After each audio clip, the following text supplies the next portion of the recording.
Hi, hello, welcome back to another fucking video of me. My name is Jorge Cardenas, aka Big Boy University. Now, by this time, you should already know that I am fucking sick, and you can tell the way that I am speaking in my voice. It sounds like I'm fucking dying. So, one thing that I am kind of grateful for is that I am alone at home.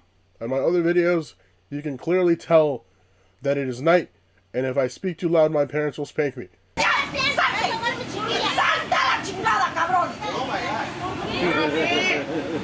This is not the case. I am here, free from my slave shackles, and I can yell to my heart's content. Ah! See? I did it. No one's gonna spank me. Psych! No one's gonna spank me. Okay, so today we're gonna be doing a video on more chilling scares. Now, last video was about 3 scary chat room situations, and let me tell you, that was kind of fucked up. If I did teach you anything, it's to not go on those fucking chat rooms. And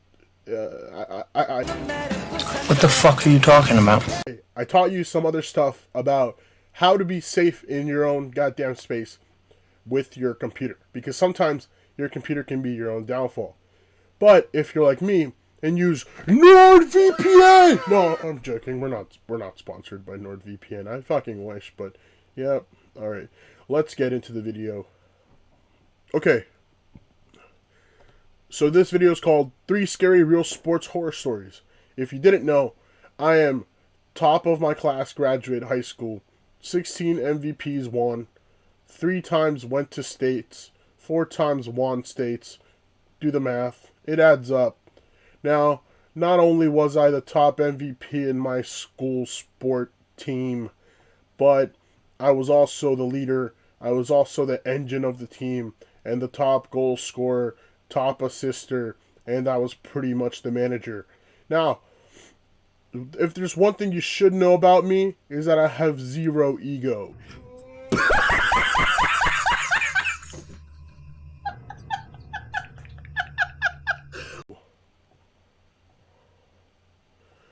I have a trophy behind me indicating, well, you probably can't see it, but it's up there, MVP award. I only kept one because I donated the other 16 to starving kids.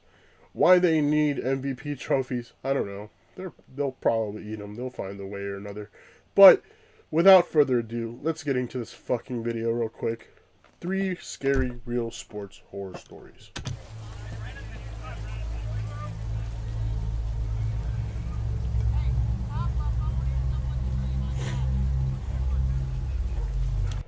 Now, the only horror story here so far is the fact that they're playing fucking baseball. Now, as a Mexican, you know that it's in my blood to play soccer.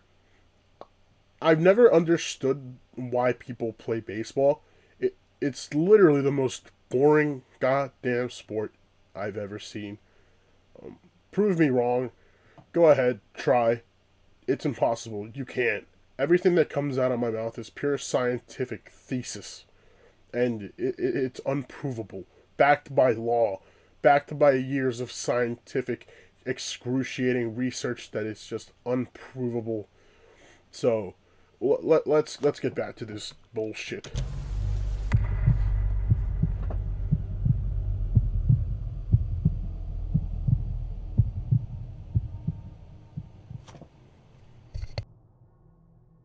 My girlfriend and I have been together for about a year now. We were both 19 at the time, and I was home alone this night. If I remember correctly, it was a Wednesday when she texted me asking me to do her a favor. Now, she had a younger brother, Dustin, who was 10, and at the time her parents were out of town. She asked me if I could bring Dustin to his baseball game and drive him back afterwards, as she was swarmed with homework, and she said she couldn't find time to do it herself. I, of course, agreed, as I didn't have anything planned that night, and Dustin and I actually got along pretty well. The game started at 7, so I showed up at 6:30 to take Dustin to the field. The whole layout of the place was really weird. You had to park in this parking lot. Okay. I'm sorry, boys. I'm so sorry. Walk about 5 minutes on this path just to get to the field. We live in a pretty forested area, so the whole place was surrounded in trees. Once we finally got to the field, Dustin went off to go to his team, and I proceeded to walk over to the bleachers. The game lasted a pretty long time. It went into a few extra innings. By the time it was finished, it was pitch black outside. Dustin had to talk to his coach about something, so we were the last ones to head to the parking lot. Now that the light to the field was turned off, pretty much all you could see were trees. If I'm being honest, it was a pretty creepy setting, but we started to head back. As we were walking back, a notification popped up on my phone. It was my girlfriend asking where we were. I responded saying the game lasted a while, but we were now heading back to the parking lot. As we kept walking down the path, Dustin stopped me. He pointed in front of us and said, "Dude, do you see that?" I stopped. It was insanely dark, but I squinted. I saw the outline of a figure standing in the distance.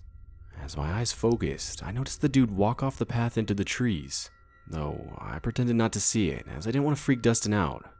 I just told him I didn't see anything. So we kept walking.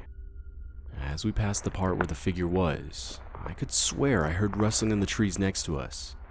I didn't say anything, and we just kept walking. About a minute later, we made it to the car. I reached in my pocket to grab my keys, but I felt nothing. My heart dropped, realizing that they had probably fallen out of my pocket when I sat down on the bleachers. I thought about going back for them, when Dustin once again pointed out that he saw some figure on the path. At that point, I realized going back for them wasn't an option.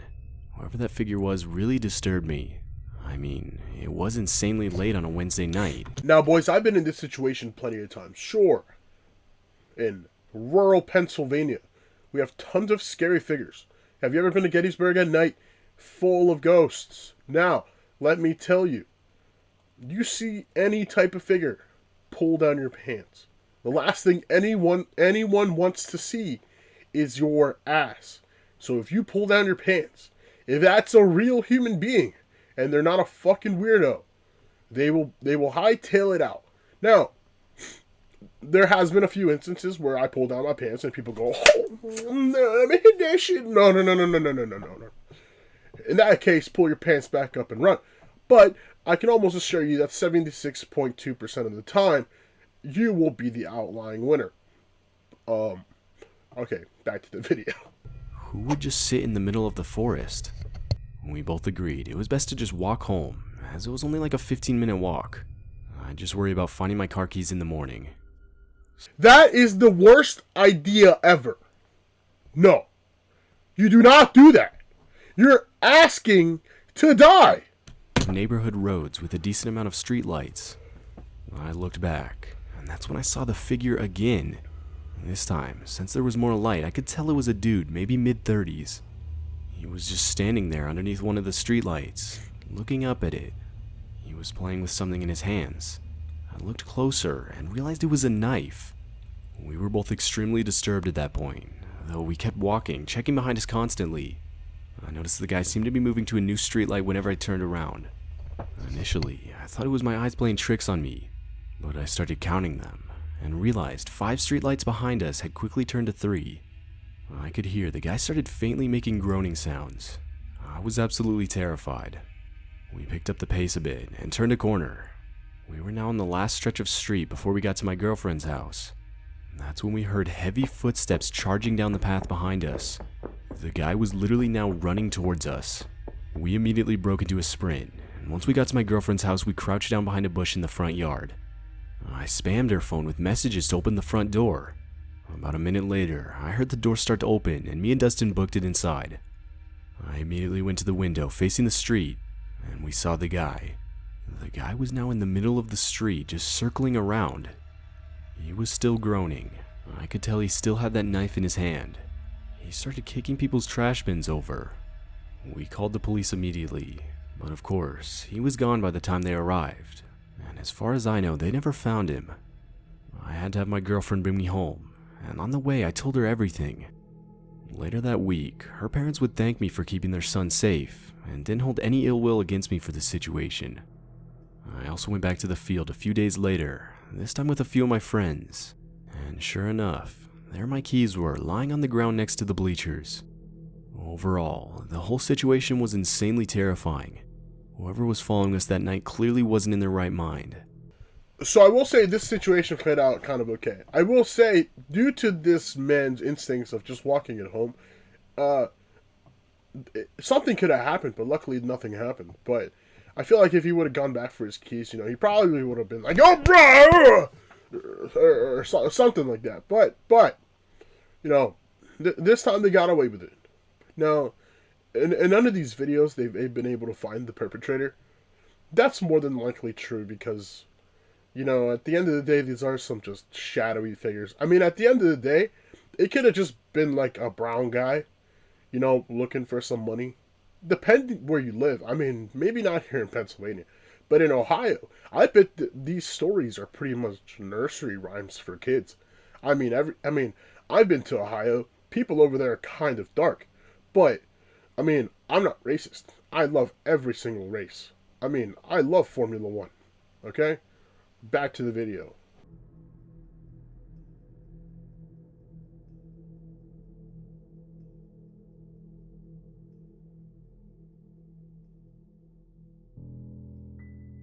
This was back when I played basketball in middle school. I was in 8th grade, and we had a lot of games that season, so it wasn't uncommon to have 3 or 4 games fit into a single week. It was a Monday, and we had a home game against one of our rival schools at 8 that night. Now, we almost never played games that late, but at the time our second gym was under construction, so all the younger teams had to play before us on the main gym, which caused our game to get pushed back pretty late. I remember the score was close pretty much the whole game, though we lost after giving up a decent lead in the last few minutes. We all headed to the locker room to get our stuff, which was in the basement of the building. As I opened my locker, my coach called me to his office, so I followed him to another part of the basement. He wanted to talk to me about my plans for pursuing basketball in high school, and just some general stuff like that. We talked for around 10 minutes, and when we were done, I realized everyone else had left. We were the only ones in the basement at that point. If I'm being honest, it was a pretty creepy setting. I mean, I do have classes in the basement, but that was always during the day, and never alone. What? What? Classes in the basement of your school? Now, I mean, I'm not opposed to schools doing everything they can to,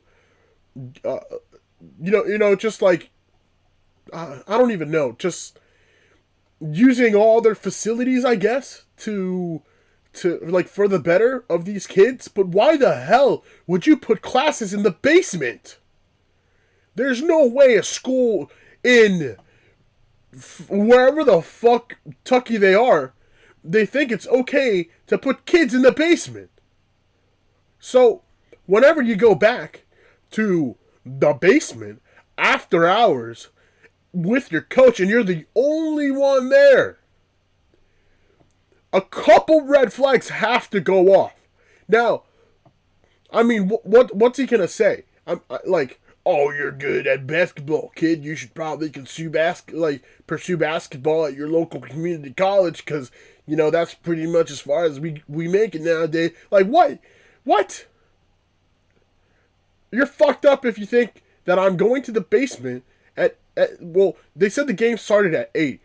And I don't know how long basketball games last, but it was probably going to end up being closer to 10.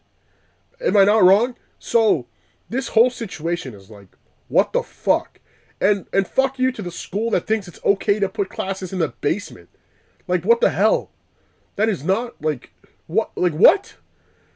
Oh, okay. Alright, back to the video.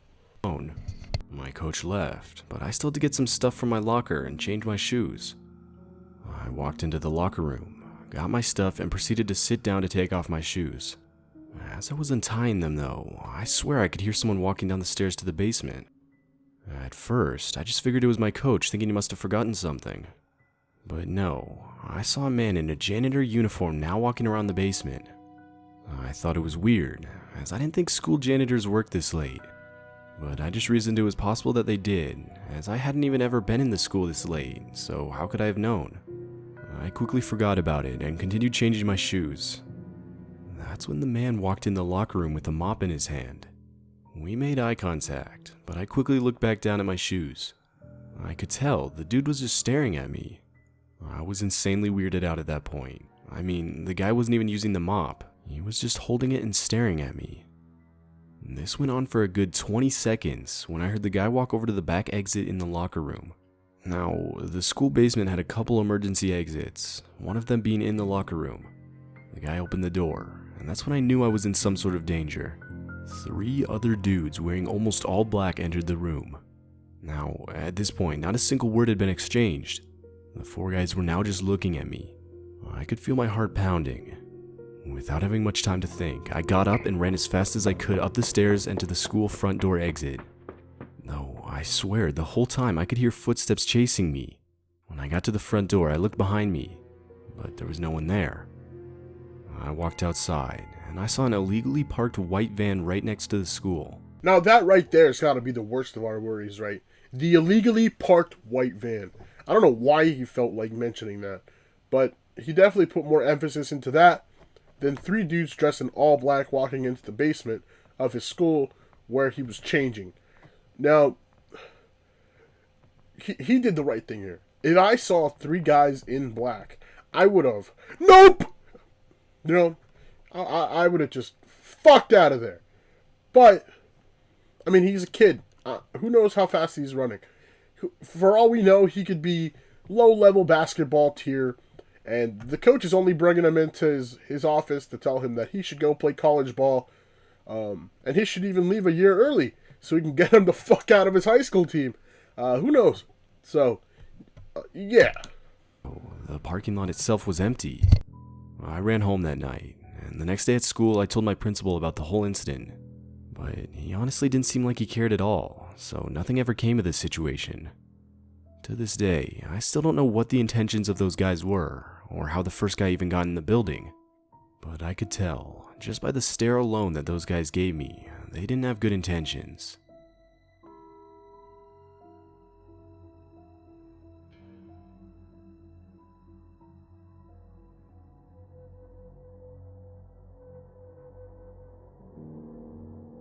I live in a small town. It was a Friday night, and every Friday, me and my younger brother would go to a nearby elementary school soccer field to play soccer with some of our friends. My brother was 10, and I was 12. Our parents weren't that strict, and for whatever reason, the school would leave their field lights on at night, so we would always play at night. I remember it was around 8 at night when me and my younger brother made the half-mile walk to the field. The route we took... Now, I don't know why they would do this. It's honestly kind of stupid. You know, schools are definitely one of the no-nos. I'm almost pretty sure schools don't even allow you to go there at night most of the time. In areas where well, actually, who knows? If it was actually a grass field, then I guess no one cares.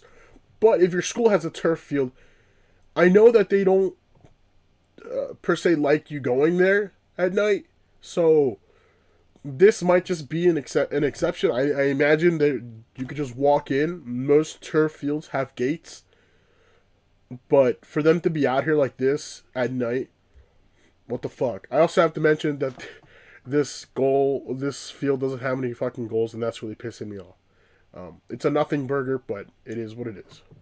Took was pretty remote. Anyway, we showed up, met our friends, and messed around for about an hour. That's when I noticed a car show up and pull up into the school parking lot. I thought it was weird, but didn't mention it to anyone. We continued with our game, though the whole time I would constantly glance back at the car. It was just sitting there with its headlights on. That's when I noticed a man get out and walk up to some bleachers near the field. He sat down and was now just watching all of us. My friends, who were now aware of the guy, pointed him out, saying how weird it was. We tried to keep playing, but honestly we couldn't, knowing some stranger was watching us. We all agreed to cut the game short and just walk home, as most of us felt pretty uncomfortable. So we did. Me and my brother headed off back towards home. We were walking for a while, and I quickly glanced behind us. I noticed the guy stood up. No, we just continued our walk. Up ahead of us was an unlit dirt road that continued for a good part of the trip. I looked behind us again, and that's when I saw the dude now walking in our direction. I panicked, but quickly figured he could have been just walking back to his car, as it was in the same direction. But that hope was quickly shot down, as I noticed the guy walk right past his car. Now, boys and gals... Oh, wait. Yeah. No, yeah. Boys and gals, whenever you're in a situation like this, hopefully you never are. But, you know, life is long. You never fucking know. You need to avoid all reason when it comes to things like this. You need to just do fight or flight. If you think someone is after you or doing something, you might as well just fucking run. Why? Because you only live once. So, just fucking get out of there. You could literally be at Chuck E. Cheese and you think someone is going to stab you. Now, are you going to wait around and wait for that fucker to stab you? Or are you just going to leave? You see, it's one or the other. And in this situation, they just kept walking, and then they saw he walked past his car, and they were like, oh shit, you know what? That's pretty reasonable, Jorge. No, and then he walks past his car, and then that's when they finally go like, oh, you know what? It's probably, like, a bad thing that I was still here, you know? Like what? Okay, I'm getting a little riled up. So, back to the video. At that point, I was almost certain he was following us. I noticed my brother knew something was wrong looking at my expression. Now, the dirt road we were on went through a forest. It had a curve at the start of it.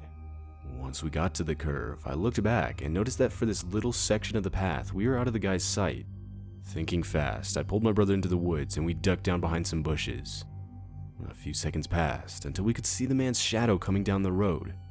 He walked past us, but then realizing we were no longer in front of him, he turned back around. I was now 100% certain this guy was following us. My heart was racing, but I tried to keep as quiet as possible. After a few minutes of searching, the man didn't find us, and finally gave up, continuing forward on the path. We stayed in the forest for a while before getting the courage to come out. We walked the rest of the way home with no problems. Though, the next time I saw my friends at school, I told them what happened. And to my horror, almost every one of them said they had a similar experience on their way home. Could you just imagine going over to your friends and being like, hey, I got followed last night, you know, this shit was pretty bad. It was a shadowy figure. I don't know who it could have been. And then your friends are just like, oh, that's fucking Bob, you know. That's Bob. He follows us home every single day, and he just makes sure we get home safely. Like, the amount of times this stuff gets played down in these videos is actually fucking insane. It makes me go fucking nuts. But, I mean, you kind of just want to see the best in everyone. So if someone is fucking following you for like 30 minutes, you're probably like, oh, he's probably just going to go get ice cream and we're in the same direction as my house. And he's been following me at every turn. And he's picking up pace. And whenever I hide in the bush and see him walk past me, and then he walks past where I was and then walks back to keep looking for me, he probably just realized that the ice cream shop was in the other direction. 20 miles left instead of right. So, I think we need to just, like, stop to, like, justifying everything. And expecting the best out of everybody. Because, in true reality, like, people are fucking scumbags in real life. So, who knows what this guy would have been up to. And a lot of these videos, we only really know that these people were followed and that something bad could have possibly happened if they stuck around. But they do have that dog in them, so they don't stick around and they fucking get out of there. We all agreed it was best just to keep it between us and not tell our parents. Thinking that is the last thing you want to do. Alright, ladies and gentlemen, if you see something here, like, I don't know, if you're on the way home and you see a fucking shadowy figure, I don't know, if you see me walking behind you, don't fucking keep it to yourself. Tell your fucking parents. Tell anybody. Tell your dog. I don't know why kids have this certain thing that when they see something go wrong, they keep it between them. Like, it's very useful information, not just to keep you safe, but to keep everybody else safe in the neighborhood, you know? Like, alright. I mean, who knows? This could have been the suburbs. Maybe he was just trying to sell some, like, fucking I don't know, flowers or some shit. Thinking back to that situation still gives me chills to this day. I don't like to think what that guy's intentions were that night. Alright, well that was 3 real sports horror stories. We gotta find something scarier, right? I mean, this stuff hasn't really been that scary. Nothing ever really happens. I want something to happen. Maybe not to me, but to somebody. So, yeah, I mean, that'll be it here for me. Short video this time around. I think I'm only running at like, oh nope, 30 minutes. Okay, never mind, not that short of a video. But yeah, this will be it for me. Thank you, everybody. Leave suggestions in the comments below if you want me to like check out a video that you have. Please like the video on your way out, and if you haven't clicked the bell icon to set your notifications on, please do that. It'll just notify you whenever I upload. And as well, if you didn't know, I stream every single weekday at 8 p.m. If you didn't know that, well, fucking get there. The only time I won't stream at 8 p.m. is if I get out of work too late. But if I do end up getting out of work a little late, I let people know on my community tab. So just check out that, and that'll be it for me. Peace out.